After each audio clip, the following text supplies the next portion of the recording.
Welcome to Eastern Europe's Minorities in a Century of Change, a podcast on the history of minority experiences in Central and Eastern Europe during the 20th century. I am Petru Negură, Humboldt Fellow at the Leibniz Institute for East and Southeast European Studies in Regensburg. This series is part of the Institute of Historical Research's Centennial Commemorations, Our Century, Looking Back, Thinking Forward, and has been organized by the Basis Study Group for Minority History. It was made possible through the help and support of the British Association of Slavonic and East European Studies and the Stanley Burton Center for Holocaust and Genocide Studies at the University of Leicester. The study group is a forum devoted to researching minorities in the national and regional histories of Central, Eastern and Southeast Europe and promoting closer scholarly collaborations. For more information, please visit our website at studygroup for minorityhistory.com.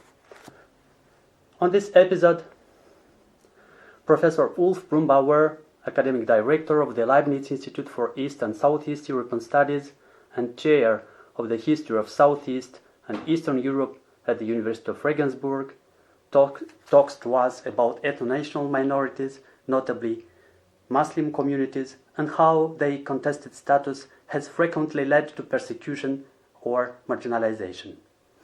Professor Brunnbauer, welcome to the podcast. Could you start by telling us a bit about yourself and how you became interested in this area of history? Also, what do you mean by an ethno-national minority, just to keep in mind the same definition?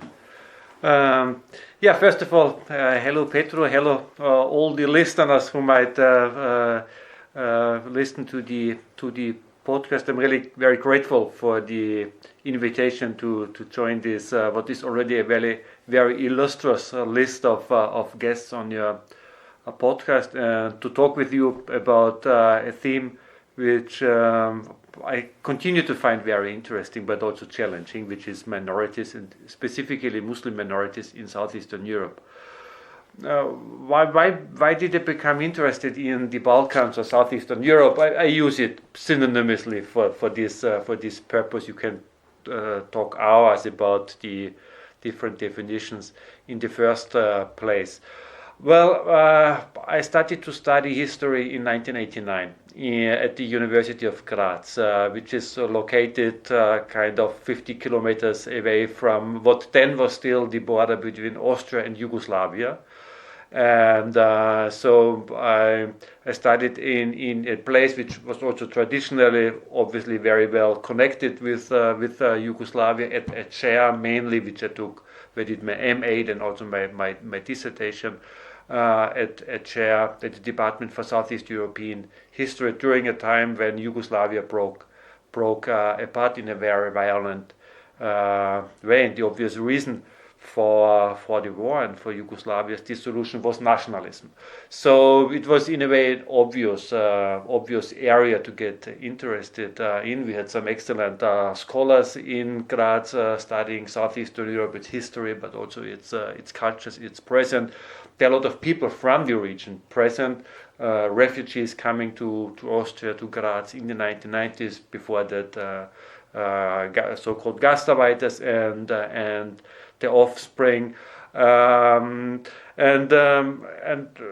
for me personally, it was certainly also a way to explore, to get to know a Europe which, at least at that time, I felt to be very different from the places where I grew up, which was in Austria, so very, in a way, unspectacular, and at least in my memories as a youth, also pretty boring place. I did not begin with research on the former Yugoslavia, but actually the first real research project that I ever conducted was on the Soviet Union, another place which is obviously interesting from the point of view of ethnic and national relations, and then I decided to do a PhD on a theme from Bulgarian or late Ottoman history, where very organically, it was not the main question of my PhD, but the relations between different religious communities was or turned out to be crucial for the themes that I was interested in my PhD, which leads me to your second question, what I mean with ethno-national minority. I probably would not necessarily use it today, this concept. I mean, the ways how we conceptualize minorities really changed a lot over the last 30 years, from a time in the 1990s when ethnic minorities were in a way rediscovered after communism in what today we would judge a probably theoretically, conceptually, little bit naive way, taking ethnic communities in Eastern and Southeastern Europe really for granted, before starting to deconstruct the processes that lead to groups to define themselves as an ethnic group. So I think if we use ethnic or ethno-national community today, we would use it, at least that's the way I would use it, as a concept for a group which where the members of the group believe to form such a group. So a group that defines itself through the idea of sharing a common descent, that defines its collective identity very much through the assumption of shared cultural traits. We all know that these are imaginations, these are constructions, which at the same time are also rooted in social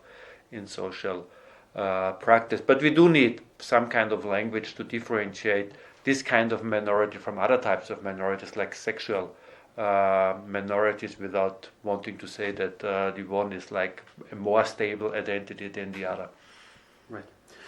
And my second question is like very much related to the first. I mean, in terms of the definition of ethno-national minority, much of your work focuses on perceptions of Muslim minorities, like the Bulgarian-speaking Pomaks or Turks and Albanians in interwar Bulgaria, Greece and southern Yugoslavia, that often translated into state policy.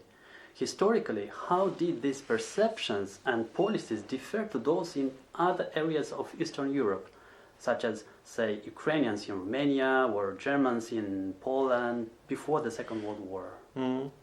I think we could pinpoint to both similarities and differences. Similarities in terms of majority-minority relations, or the relations of national and nationalizing states towards ethnic, in inverted commas, and minorities in the interwar period, that is, in a period after the dissolution of empires, where I think the larger general picture to some degree is similar, meaning that after World War I, after the dissolution of first the Ottoman, then the Habsburg and Russian empires, and in a way also the German Empire, we do have a situation when new states or national states emerge or acquire new territory states that are based on the idea of a dominant nation, or where the political elites see their state as the expression of the desire of their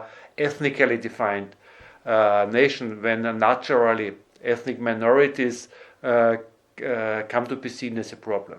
How these minorities are treated does differ, but the very fact that new national states and their elites perceive minorities as a problem, I think has common roots in the problems of post-imperial state building, and the very fact that those states that appear as new or enlarged states like Romania, being based on the idea of being a national state, but encountering a very different demographic reality, because to a degree these new national states that followed the empires were mini empires in themselves, facing very similar challenges in terms of the integration of a very diverse population, diverse not only in terms of language, religion, but also in terms of historical traditions, even in there where the same language was spoken like in Romania or Yugoslavia.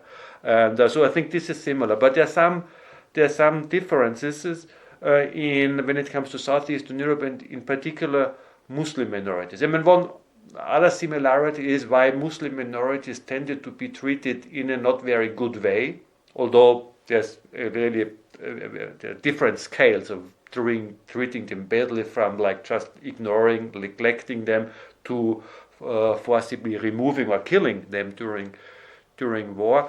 There's another similarity, I think, to Central Europe, that Muslims who spoke different languages, and at that time probably most of the Muslim population or in the Balkans, for them religion, faith was more important than ethnicity or nationality as a marker of collective identity. They were perceived by the majority populations or by the political elites of the new states as an unwanted legacy of empire, as the formerly dominant or sort of oppressive rulers of these regions, linked to narrative of imperial oppression, from which the national movements sort of sought liberation. And this, I think, is very similar to the perception of Germans, for example, in Poland, Czechoslovakia, or also Hungarians in Yugoslavia. But a major difference is where Muslims were put on a temporal scale, if you want. So whereas the German minority in Czechoslovakia or Poland was never considered to be a backward population, which also stood in the way of modernization, which was very much the raison d'etre of these national and nationalizing states. Muslims were not only considered the significant ethnic other, but in a way also the significant temporal other, because they represented the kind of backwardness from which the new political elites promised to liberate their societies, pursuing a modernizing agenda. I think this is a major difference. And another difference pertains to the ways I already alluded to, that of identification of the minority itself. Whereas Germans in interwar Czechoslovakia, interwar Poland, they had a very well developed sense of national identity, and then also sort of experienced nationalist mobilization against the new political order. Muslims in the Balkans very much were still a non-national minority in the interwar period, with a small elite that in a way also probably followed developments in the Republic of Turkey and accepted or kind of imported ideas of Kemalism, but the vast majority defined either in religious terms or through other categories like family, clan, kinship, or through profession. So in a way there was a misperception of this group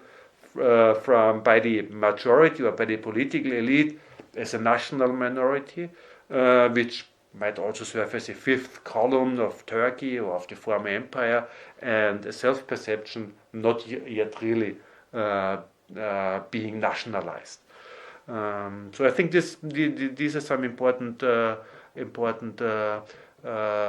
differences, and this then also relates to the question to what extent this minority is assimilable, and then especially with respect to those Muslims who spoke a Slavic tongue in Yugoslavia or Bulgaria. At least there were recurrent efforts to turn them into national Bulgarians or national Croats, Serbs, Yugoslavs, and so on. So there's also a difference. A difference was made in the treatment of Muslim minorities according to the language they spoke, and whether they were considered a significant other or a potential part of the self. Mm-hmm. Well, this divide between assimilable and non-assimilable minorities, I would say this is a central, dichotomy and in the nationalists and nationalist discourse.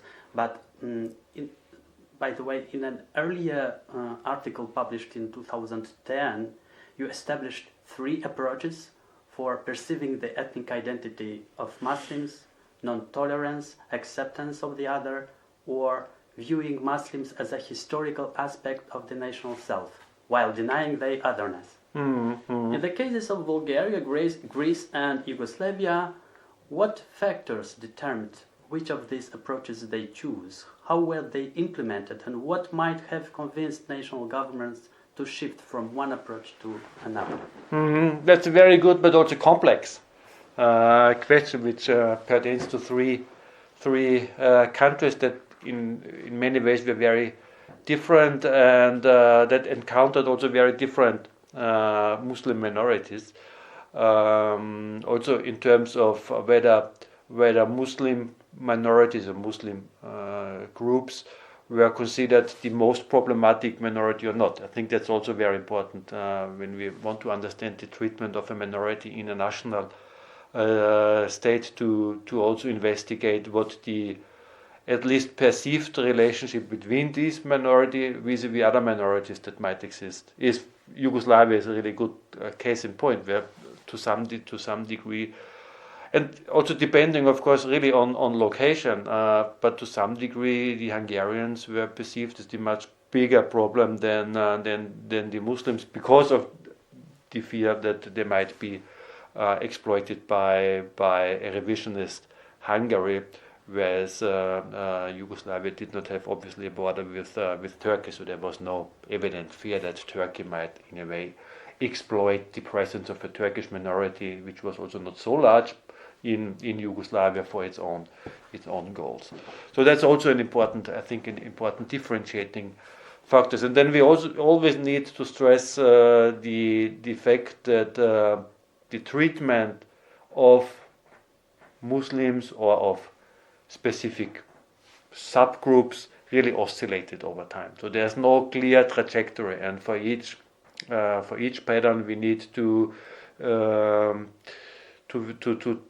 pinpoint the factors that lead to a change in a transformation in the pattern. One of the factors, for example, is foreign policy considerations.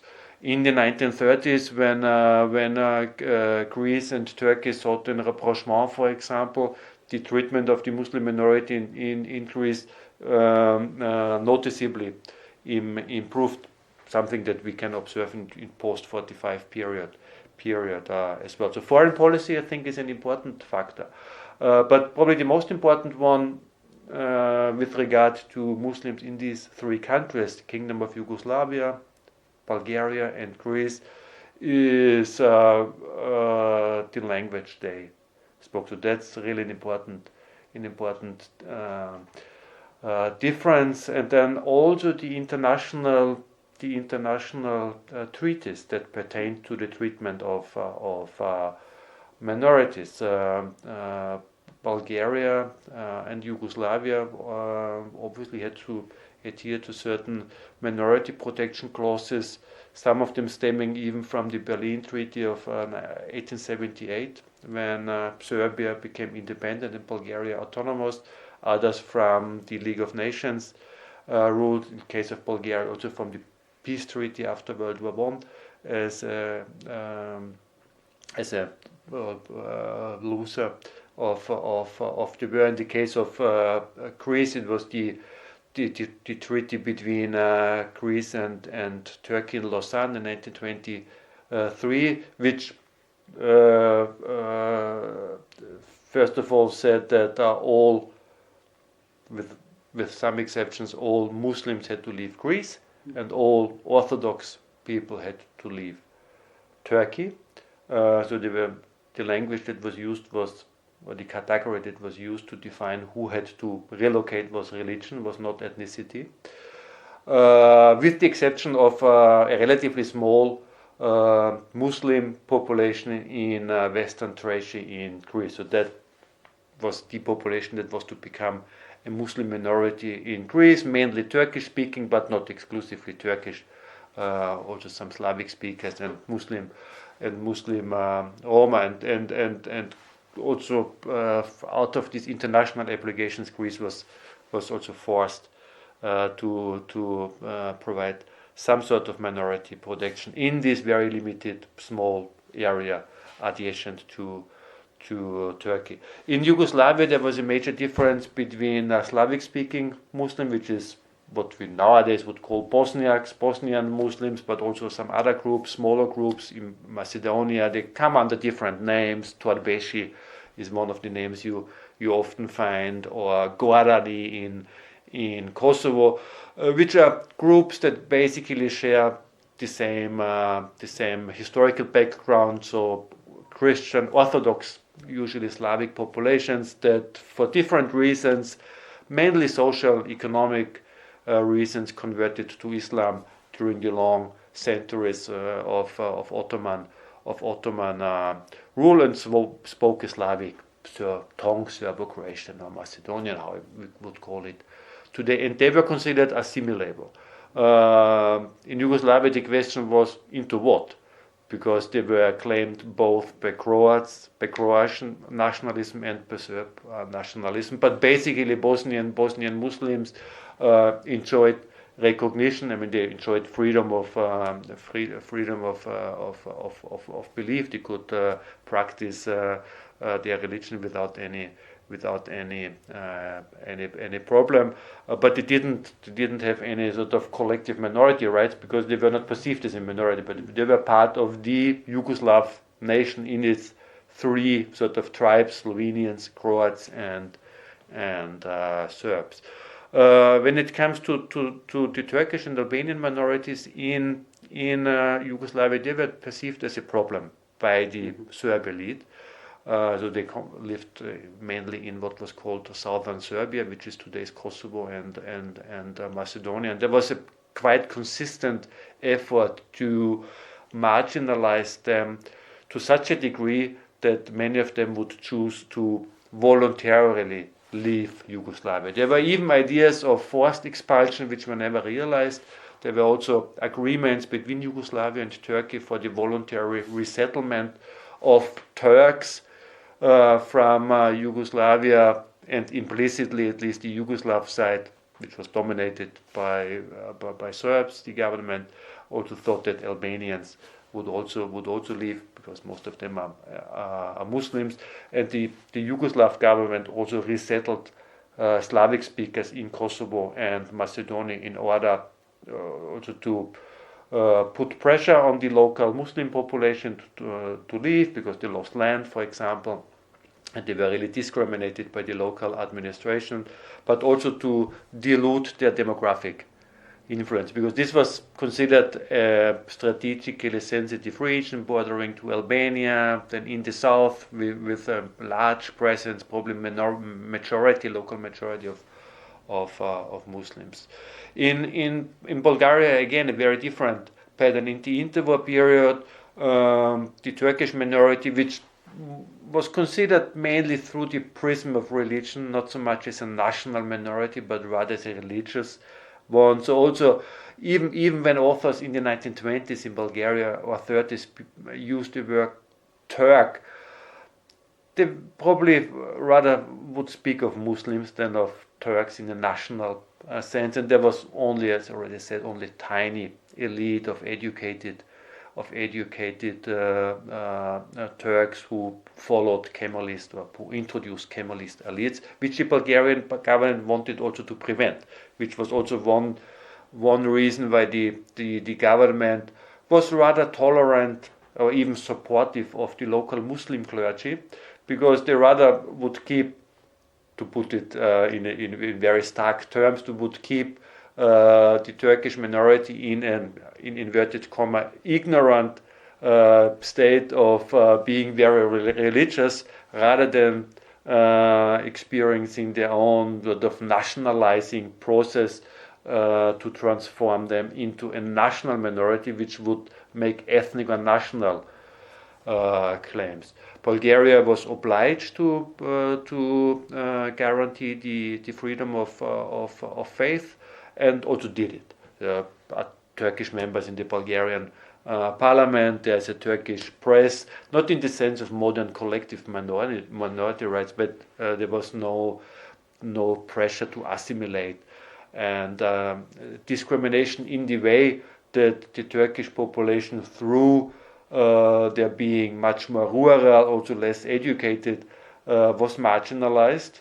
But to a certain degree, this was also a process of self-marginalization, preferring to stick to a local, traditional, religiously defined community in a national state that was perceived as rather hostile, or at least as alien, maybe more alien than hostile. And then we have the small Slavic-speaking, not so small, it's 250,000 of people, probably. We don't know exactly, Slavic-speaking or Bulgarian-speaking Muslim population in Bulgaria, the Pomaks, which, as you know, was one of my favorite minorities in the 1990s, also because it's such an interesting and curious case. And they were considered to be Bulgarians who had been forcefully converted to Islam, but who could be rescued for the Bulgarian ethnos or nation. So they were considered Bulgarians, but with the exception of the Balkan Wars, when there was a campaign of forceful conversion of Pomaks to Christianity, they were left alone when their religion is concerned. So there was a rhetoric of assimilation, but well until the late 1930s, no real effort. It was a pretty marginalized population in a marginalized region bordering to Greece, very poor, with very little development, and basically left alone by the state. Only in the late 1930s, when Bulgarian nationalism became more extreme and the state more authoritarian, there were more consistent efforts to return them to their Bulgarian consciousness, which was the official rhetoric. It was always this rhetoric of revival or rebirth, so that people who had forgotten their original Bulgarian national consciousness would be helped to reclaim it through efforts by the state. During socialism, this became much more forceful and much more consistent, obviously. Yeah, thank you. And so I move to the next question. Much of your work explores how nation builders typically labeled minority groups, especially Muslims, as backward. This idea of backwardness often permeates nationalist discourses as a way of presenting the nation state as a civilizing and modernizing force. In the cases of the Pomaks, Turks and Albanian minorities of the Southern Balkans, such backwardness was largely attributed to their adherence to Islamic faith. What, in your view, may have been the hidden agenda, if one may call it that way, for applying this label of backwardness to ethnic and religious minorities? Mm-hmm. Yeah, I think this is probably really the basic problem. Explaining the peculiar relations between the national state in the Balkans, and most of them at least were founded as explicitly and consciously Christian or Orthodox states. So Christianity and national identity being linked to each other very closely, at least in the 19th century. National movements in the Balkans and the Muslim populations, and I think it's really a vexed problem, because it appears to me that it is driven also by some, you might call it, hidden fears of the majority, or at least the political elites that pretend to speak for the majority, because everyday relations between Christians and Muslims, most of the time, with the exception of war and violence, and very often the violence was brought also to local communities from outside, were, I would say, relatively good or unproblematic. So there was historical pattern of a modus vivendi. Actually, in some places like Bosnia and Kosovo, which we now associate with long-standing religious or ethnic conflicts. There's so many examples from Ottoman times, but also from still in the interwar period of syncretism, for example, of also what I encountered in Bulgaria in the Rhodope Mountains, where the Pomak minority lives. So Muslims celebrating Christian holidays, or going also using also churches for their religious needs, and vice versa. Muslim practices that are very clearly shaped by coexistence with Christians, or maybe also by the sort of Christian background of many of the Slavic-speaking Muslims who converted to Islam during the Ottoman period. For example, the adoration of saints is something that is actually prohibited in Islam, but which is really prevalent in the Balkans, and now being very often criticized by this new, more conservative clergy that emerged in southeastern Europe, very often also trained in Saudi Arabia or in these centers of non-European Islam.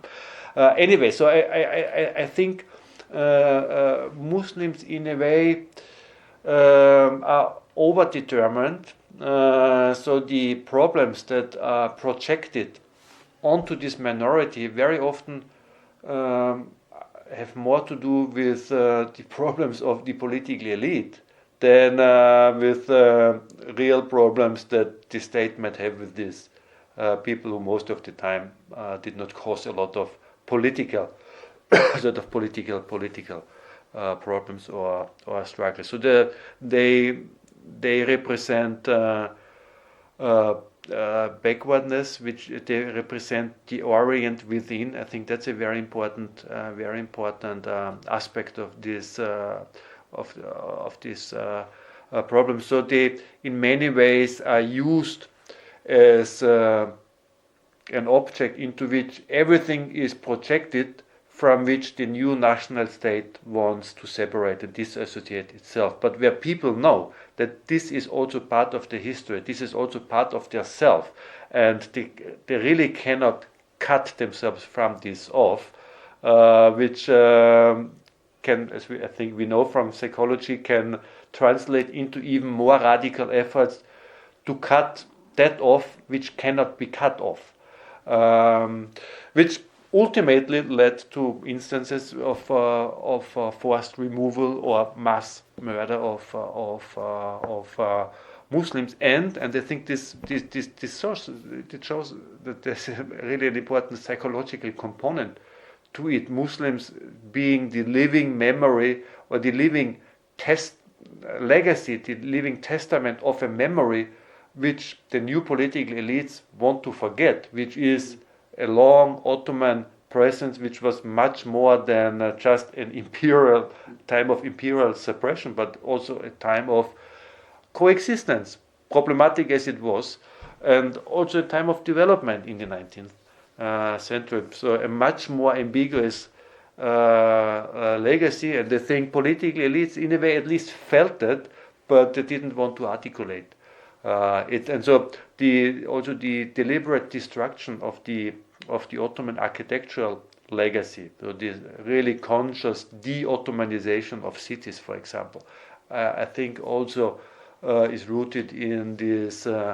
effort to make a past which cannot be abolished. You cannot abolish the past, you cannot disband on the past, but to make it invisible. Although people still, if you make it invisible, people still remember what was there, even if it is not anymore. So in a way, it was a very futile exercise, but I think it explains the particular prominence of Muslims in the thinking of new nationalist elites, very often in total disconnect to real life problems. So a lot of the own fears, the own anxieties were projected into this minority, regardless of what minority activists did or did not. For most of the time, at least in the interwar period, but also after 45, there was not much in terms of Muslim minority activism anyway, because they still were in the process of actually constituting themselves as a national minority. So I think this notion, and there's some excellent literature about that, of course, of the Orient within, which helps to explain why Muslims became so overdetermined by meaning. And in any process where we can see these processes of symbolic overdetermination, it becomes then really very difficult to find pragmatic solutions, because the problem becomes so large, the size so large that it is impossible to digest and impossible to split it up in things that can be solved. Yeah, thank you. And now let's move quickly to another topic which is central in your work, that of immigration. So, immigration has been a prominent theme in your research insofar as it often represented part of a wider nationalization agenda deemed crucial for creating national diasporas who would remain politically loyal to their respective homelands. This was especially relevant in the case of independent Serbia and subsequently Yugoslavia after 1918. At the same time, immigration policies were also viewed as a means of forcibly removing groups perceived as a-national or of non-Slavic origin, such as the Kosovo Albanians. To what extent did the Serbian and Yugoslavian state seek to build, through immigration policy, an imagined community beyond and within its borders? But I would not claim that I found it out, but probably one of the first studies with respect to interwar Yugoslavia discussing these issues. But I build on excellent templates like Mark Coartian on Italy, for example, this wonderful book, The Immigrant Nation. What I wanted to understand is the connection between nation building and emigration. Obviously, we all know that during times of violence, especially during war, nationalizing states or regimes use force to remove people in order to make their visions of a homogeneous nation true, and exploit the conditions of war which make it possible to use large-scale violence also for that purpose. So ethnic cleansing, in inverted commas, a concept that was coined with respect to events in Southeastern Europe, that is in the 1990s in Bosnia-Herzegovina. Ethnic cleansing was a constant feature of nation building in the region, but in times of war.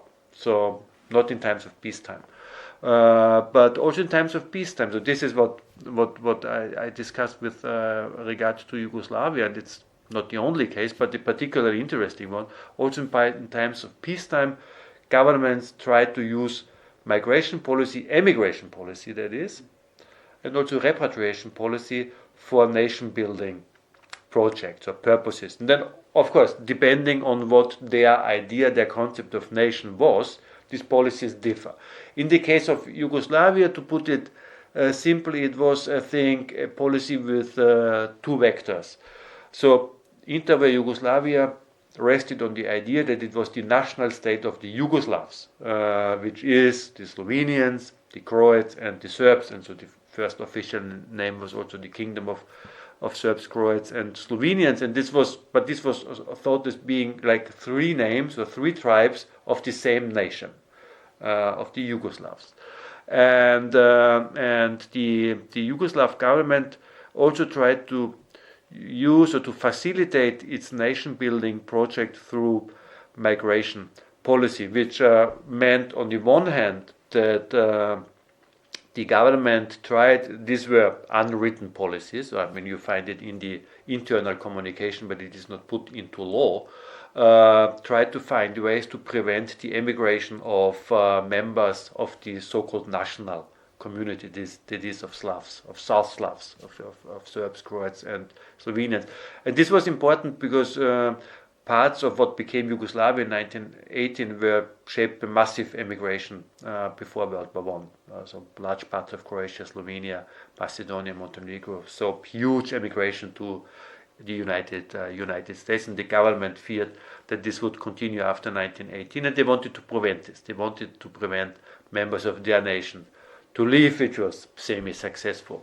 On the other hand, they wanted to facilitate the emigration of so-called non-national elements or a-national elements, which were Hungarians, also Germans, although the position of Germans was a bit more in a way nuanced or contradictory, because they were not perceived as such a problematic minority, at least not when compared to Hungarians and also Albanians and Turks. For the emigration of Turks, they concluded agreements with Turkey, and a significant number of members of the Turkish, probably also Albanian communities from Yugoslavia left during the interwar period, also as a result of marginalization. But overall, this was not, it had no really demographically significant impact. But there was another dimension.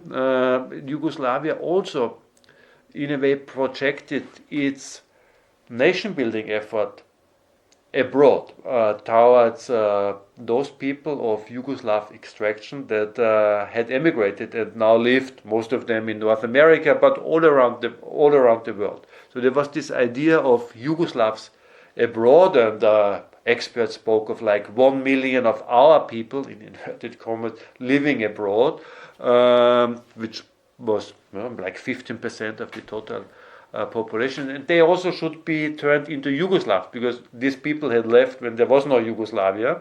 Many of them had left from Austrian, Hungarian provinces as Croats, Slovenes, or Dalmatians, or Istrians, or whatever, most of them with rather regional identification than a national one or a religious one.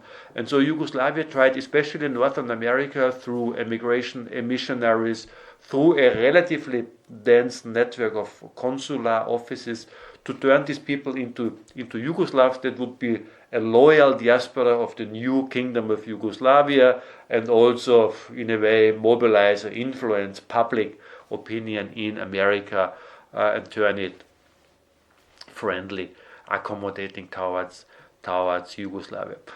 As you can imagine, Yugoslavia did not really have the means to create out of this mass of people who all had left long before the kingdom of Yugoslavia was established into loyal diaspora. And then there were also political disagreements. Most of them were manual workers, worked in industry. Most of them were not Serbs, so were even not very sympathetic to a country that was so clearly dominated by Belgrade and by the Serb political elite, and this was a monarchy, and many of them actually had socialist leanings. So there are also all kinds of contradictions. And you find this also in the repatriation policies, for example. Yugoslavia tried to prevent people with Yugoslav citizenship of Hungarian or German or Albanian ethnicity to come back, but they invited Slavs, Croats, Serbs to come back. But when it turned out that these people were socialists, the Yugoslav government was unhappy again, and then persecuted them through the police. So all kinds of catch-22 situations, but it shows that states use also emigration as a tool of nation building, and not only immigration but also emigration. Yeah. So now my almost last question to conclude. Paradoxically, this pursuit of ethnically and culturally homogenized population has more often proved detrimental, alienating minority communities and inhibiting state integration efforts. Given the obvious social and economic disadvantages, why do you think Bulgaria, the Yugoslav successor states, and most other countries in Eastern Europe never attempted to build more pluralistic societies? Why have they so often pursued the destructive homogenizing logic of the nation state and been willing to risk domestic unrest or even resort to persecution and genocide? Well, I mean, this is what they've learned from their European peers, where it seemed to work. So on the large European scales, I think Southeastern European countries don't stand out. On the contrary, I mean, they probably not by their own choice, but more ethnic heterogeneity was in a way preserved, at least until mass non-European immigration to some West European countries than in Western Europe. So I think the initial problem, or the origin of the problem, was a very unhappy combination of the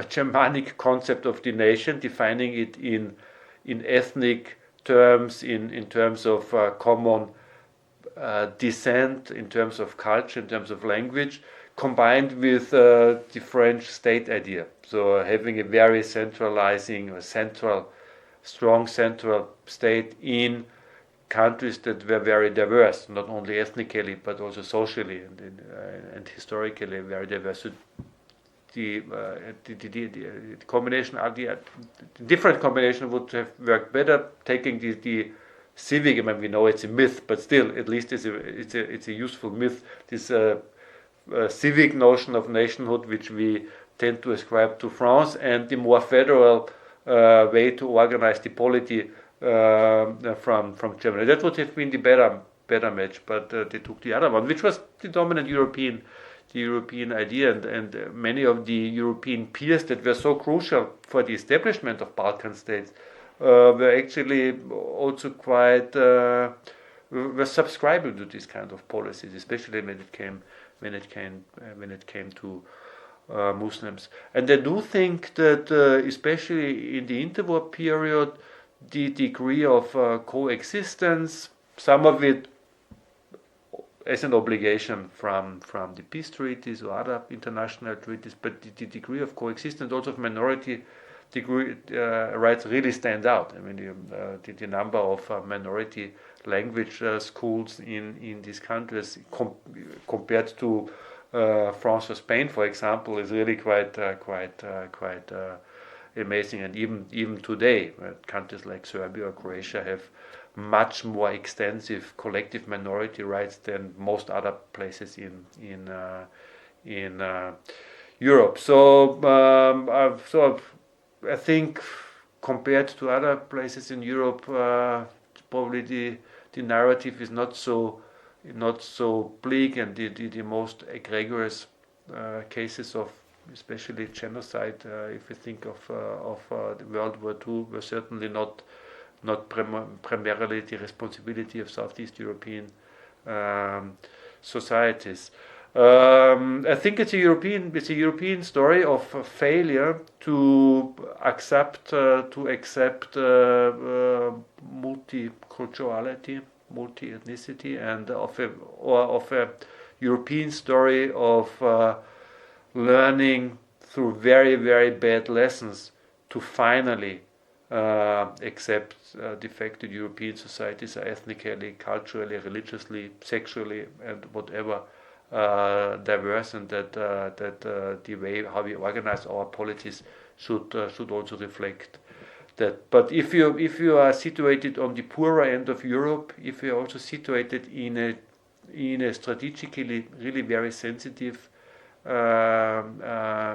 region where great powers continue or used and still continue to intervene, I think then you are positioned in a not very good place to experiment with different and maybe more enlightened forms of state organizations. So to some degree, I think we can understand where political elites in the region were particularly fearful of minorities being exploited for nefarious purposes. Although we know that these fears were unfounded, but I think the thinking is that's a very volatile region, weak states, weak integration capacity, not only with regards to minorities, but with regard to society as as a whole, borders constantly changing, and most of the nations in the region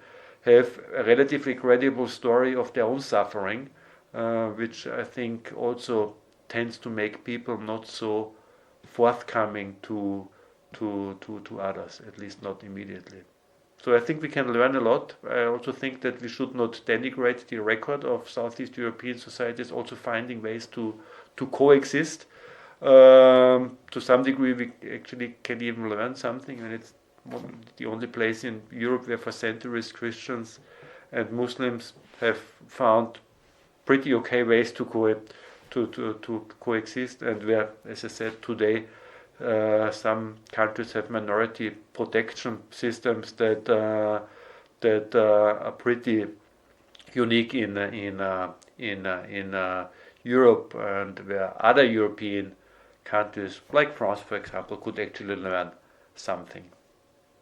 Yeah, thank you. And by the way, irony of history is that the most interethnic, so to say, clashes appeared in two states that were self-proclaimed federal and internationalist, like Soviet Union and Yugoslavia. Yeah, but well, it shows that the things were not so clear and peaceful in the Soviet and Yugoslav socialist time either. So well, exactly. Although we would probably not frame it in terms of minority-majority relations, because the nationalities were not constituted as minorities in socialist Yugoslavia and socialist, at least not the titular nationalities of the republics and the Soviet Union. But I think the long story is one of a still not digested dissolution of empire, and of recurrently unsuccessful experiments to organize the political space in a way that you don't have to push out a lot of people because they don't fit into your notion of what the state or the nation should look like. So I think when we look at Ukraine, but also in those places in the former Yugoslavia where some of the most basic questions of sovereignty are still disputed, like Bosnia and Kosovo. I mean, these are the places that already more than 100 years ago were the sort of the stones of rupture of imperial reorganization efforts. So I think that's probably also tells us that we should not expect solutions to these questions anytime soon, because they seem to be rooted in really very long histories, and people take them very seriously. Yeah. And my very last question is, where can people go to learn more about ethno-national minorities in southeastern Europe? There are a lot of places, but I mean, generally one would have to say that the minority research experienced a boom in the 1990s, and became much less fashionable afterwards. But there are places, outside and inside the region. Cluj is a very good place to go, because there's some excellent researchers and the institute devoted to minority research. Sofia is a very good place for if you want to learn something about Muslim minorities in the Balkans. Flensburg, surprisingly for many, a small town in northern Germany, is a very good place to go, because that's the location of the European Center of Minority Issues, which also did a lot of research, very useful research on minority issues in southeastern Europe. So, I mean, the research became normalized, but I think it is also today less dynamic than it used to be. Also because to some degree, I think the more interesting conceptual questions there may be solved, and also minority issues per se, I think today in the Balkans are relatively unproblematic. There are not really substantial tensions between Turkish minority and the Bulgarian state, for example, or similar examples. When those national conflicts which are really ongoing are not minority-majority relations, but really conflicts between fully developed nations over certain territories, like in Bosnia or in Kosovo. Yeah, thank you very much. And I would add my last 5 kopecks by adding that please come to Moldova also. There is a very interesting field of research in terms of minority and majority minority. Definitely, quite reversed relation of power that than in other places perhaps, but still.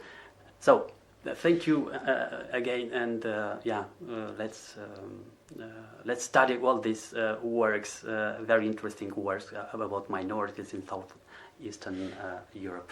Thank you. Yeah, thank you. Thank you for your interest and your excellent questions.